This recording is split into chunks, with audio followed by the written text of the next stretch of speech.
ভিতৰখনৰ এনেকুৱা অৱস্থা আচলতে সম্পূৰ্ণভাৱে পানীত তছনছ হৈ গৈছে। সম্পূৰ্ণ যিখিনি চোফা বিচনা যিখিনি আচলতে সম্পূৰ্ণ আচলতে ধ্বংস হৈ গৈছে। এনেদৰে আচলতে ভিতৰত আচলতে খোজ কাঢ়িছোঁ, ভিতৰত সম্পূৰ্ণ বোকাময় এটা পৰিৱেশ, খুব মানে মাটিটো সম্পূৰ্ণ ঢিলা হৈ গ'ল। এনেদৰে এই পাকঘৰৰ অৱস্থা এয়া সম্পূৰ্ণভাৱে পানীত আচলতে উটি গৈছে বহু বস্তু। আৰু ভিতৰলৈ যথেষ্টখিনি খুব দুখ লগা এখন ছবি, জীয়া ছবি আচলতে। তিতাবৰ চুমি অঞ্চলৰ পৰা আমি পোনপটীয়া সম্প্ৰচাৰ কৰি আছোঁ। এনেধৰণে আচলতে ক'ত খাব, কেনেকৈ খাব, এটা কল্পনা কৰিব নোৱাৰা এটা পৰিৱেশ আচলতে। খুব ভয়ংকৰ ভয়াৱহ এটা পৰিস্থিতি। এইসকল মানুহ পানীৰ তলত আচলতে পানীৰ তলতে এনেকৈ আবদ্ধ হ'বলগীয়া আছে, এনেদৰে আছে। মোৰ মেঘে সম্পূৰ্ণ পৰিৱেশ এনেদৰে দেখাই আছে। খুব সাৱধানে আমি যাবলগীয়া হৈছে, কাৰণ যথেষ্ট একঁকাল পানীৰ ভিতৰত আচলতে আমি আহিছোঁ। বাইদেউ, আপুনি পানীৰ তলত এতিয়াও বৰ্তমান পানীৰ তলতে আছে। আপোনাৰ বয়স সম্পূৰ্ণ বস্তু আপোনাৰ ধ্বংস হৈ গৈছে। দোকানখনো ধ্বংস হ'ল গোটেই।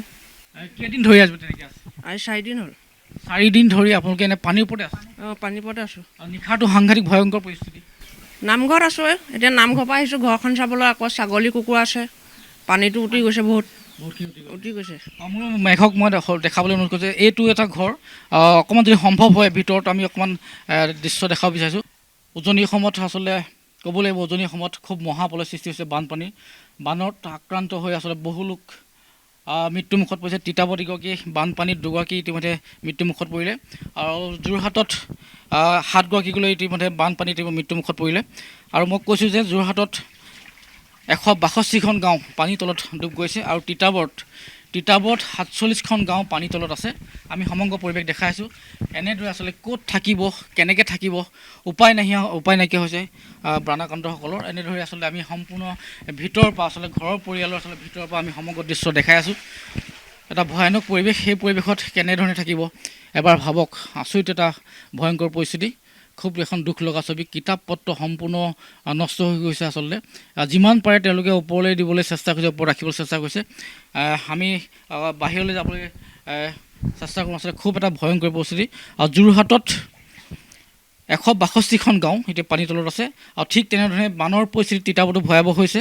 আৰু তিতাবৰত আচলতে 4 দিন ধৰি এনেদৰে বহু পৰিয়াল, হাজাৰ পৰিয়াল আচলতে পানীৰ তলত ডুব গৈ আছে। মেঘক মই অনুৰোধ কৰিছোঁ, খুব সাৱধান যাব লাগিব, কাৰণ যথেষ্টখিনি একঁকাল পানীৰ মাজত আমি ইতিমধ্যে অসম লাইভৰ দৰ্শকক আমি এই দৃশ্য দেখাই আছোঁ। খুব এটা ভয়ংকৰ পৰিস্থিতি।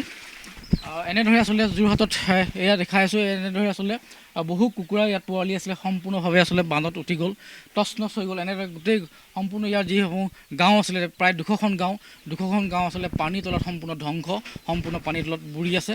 আৰু মই পুনৰ কৈছোঁ যে আমি বৰ্তমান আছোঁ তিতাবৰত। আচলতে তিতাবৰতো বান পৰিস্থিতি একদম ভয়াৱহ।